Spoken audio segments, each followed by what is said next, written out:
Bismillahirrahmanirrahim. Perkenalkan, nama saya Anfaza dari jurusan Fisika. Kali ini saya akan menjelaskan paper dengan judul Implementasi Penerapan Markov Chain pada Database Marketing Studi Kasus Pelanggan E-commerce. Paper ini ditulis oleh Johannes Fernandes Andri dari Universitas Bunda Mulia. Sebelumnya, apa itu Markov Chain? Jadi, Markov Chain adalah teknik matematika yang biasa digunakan untuk pemodelan. Teknik ini dapat digunakan untuk memperkirakan perubahan di waktu yang akan datang berdasarkan waktu yang lalu. Nah, contoh seperti gambar ini, di mana variabel di masa yang akan datang dapat diprediksi dengan variabel di masa lalu. Misalnya, KT4 dipengaruhi oleh KT3, KT3 dipengaruhi oleh KT2, dan seterusnya. Perubahan ini terjadi karena adanya probabilitas transisi. Contoh pada KT2 tidak akan mempengaruhi kejadian di KT4.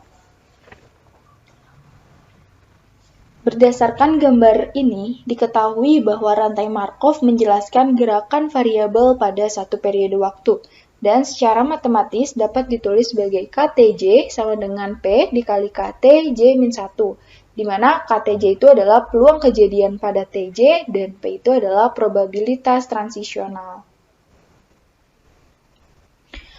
Kemudian yang selanjutnya adalah piramida pelanggan. Pengelompokan pelanggan jurnal ini dikategorikan berdasarkan jumlah akumulasi belanja selama 1 bulan. Yang pertama itu adalah kelompok A, merupakan kelompok pelanggan yang memberikan keuntungan terbesar bagi perusahaan, dengan nilai belanja lebih dari 5 juta per bulan. Biasanya mereka berjumlah rata-rata 20% dari total pelanggan.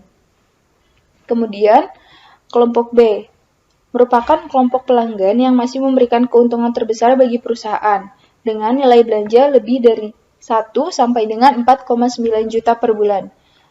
Jumlah kelompok ini rata-rata 30% dari total pelanggan. Kemudian kelompok C, merupakan kelompok pelanggan yang paling besar jumlahnya, dengan nilai belanja kurang dari 1 juta per bulan. Jumlah mereka rata-rata 50% dari total pelanggan.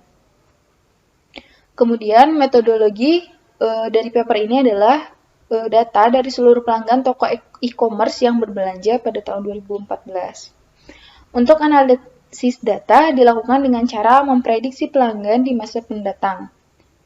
Langkah-langkah yang dilakukan adalah, langkah pertama adalah mengolah data pelanggan pada tahun 2014 sesuai kategori dengan pengelompokan per bulan.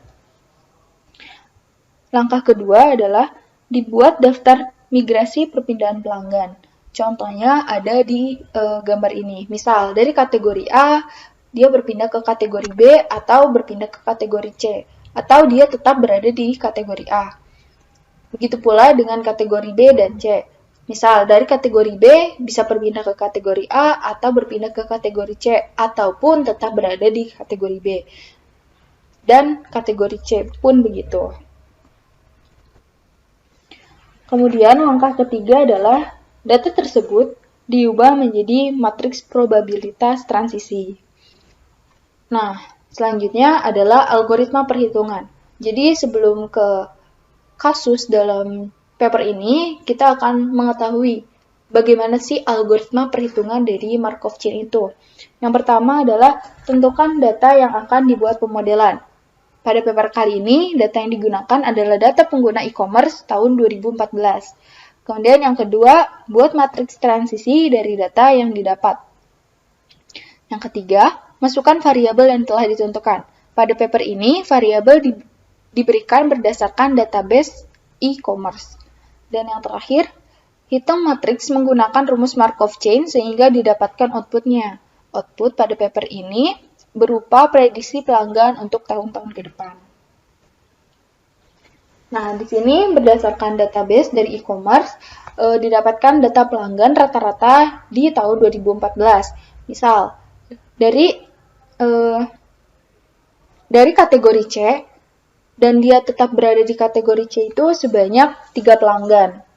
Kemudian, dari kategori C berpindah ke kategori B itu terdapat 2 pelanggan, dan dari kategori C ke kategori A terdapat 2 pelanggan. Nah, begitu juga pada kategori B dan A. selanjutnya adalah di sini itu terdapat penyisihan. Penyisihan artinya pelanggan yang tidak keluar di bulan berikutnya. Jadi pada bulan kedua pelanggan tersebut keluar, tidak masuk kategori C, tidak masuk kategori B, ataupun tidak masuk kategori A. Jadi mereka itu tidak ada seperti itu. Kemudian di sini terdapat rekrut. Rekrut artinya pelanggan yang masuk di bulan berikutnya. Nah, di sini kita kan mengambil contoh kondisi pada bulan kedua. Jadi, pelanggan yang masuk pada bulan kedua dari kategori C itu ada 21 pelanggan.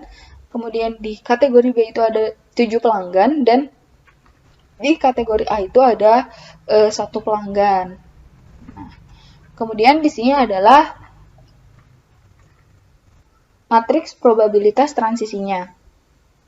Jadi di sini untuk kategori C ke kategori C itu terdapat 3 pelanggan dari stok awal 9 pelanggan, sehingga didapatkan untuk probabilitasnya itu adalah 3/9, sehingga didapatkan 0,33. Begitupun dengan kategori C ke B yaitu 2, sehingga 2/9 didapat 0,22.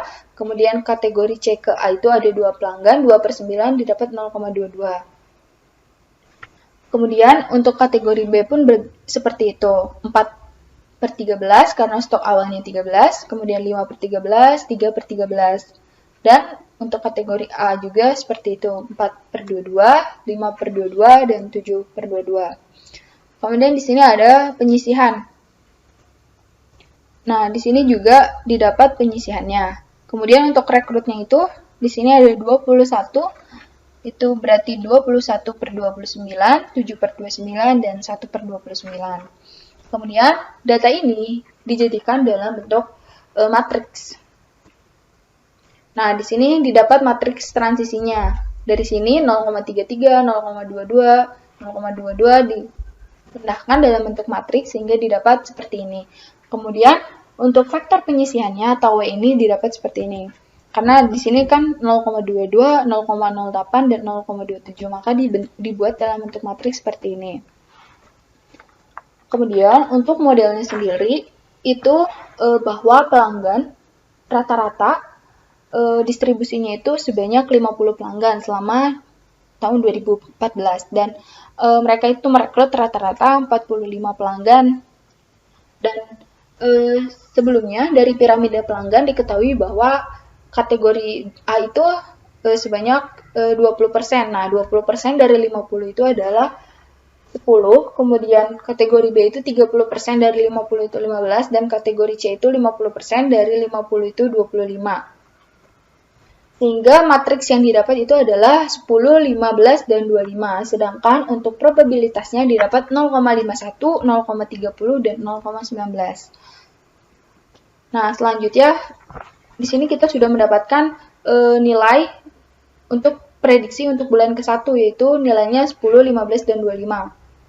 Kemudian dimasukkan di bulan kedua 10, 15, 25 dengan nilai matriks probabilitasnya itu sama 0,33 dan seterusnya.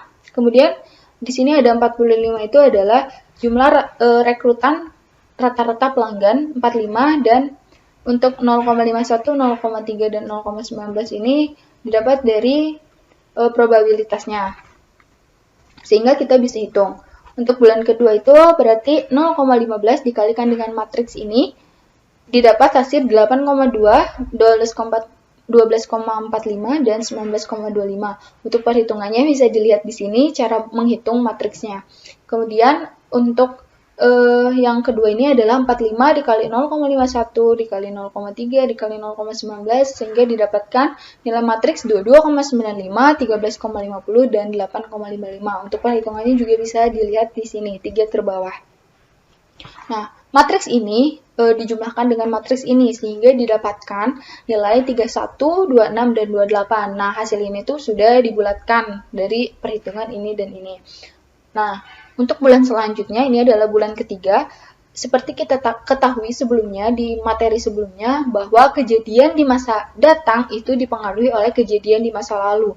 Sehingga nilai 31, 26, dan 28 ini mempengaruhi prediksi pada bulan ketiga. Sehingga dimasukkan nilai ini 31, 26, dan 28. Untuk matriks probabilitasnya ini sama.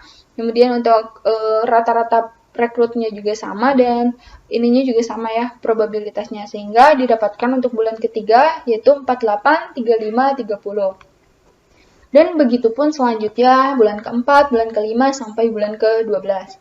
Nah, di sini terdapat tabel di mana tabel ini menunjukkan hasil observasi dan prediksi dari e-commerce tersebut. Untuk hasil observasinya ini didapat dari database e-commerce tersebut, sedangkan untuk nilai prediksinya itu didapat dengan menghitung Markov chain. Misal di sini ada bulan keempat, berarti bulan keempat di sini untuk didapat nilai prediksinya itu 32, kemudian 43 dan 62 sesuai dengan matriks yang didapat. Seperti itu. Nah, ini dihitung sampai bulan ke-12 dengan cara yang sama seperti ini. Nah, ini adalah hasil antara observasi dengan prediksi. Jadi, observasi sesuai dengan database, dan prediksinya itu sesuai dengan perhitungan Markov chain, didapat hasil seperti ini. Nah, kemudian untuk kesimpulannya adalah model Markov chain yang diajukan dalam penelitian ini dapat digunakan sebagai model untuk memotret pergerakan pelanggan toko e-commerce pada tahun 2014 dan juga untuk prediksi di tahun mendatang seperti 2015, 2016, dan seterusnya. Jadi dapat diketahui bahwa rantai Markov ini dapat mengetahui prediksi ke depannya bagaimana pelanggan tersebut akan berpindah atau menetap. Sekian dari saya, terima kasih. Assalamualaikum warahmatullahi wabarakatuh.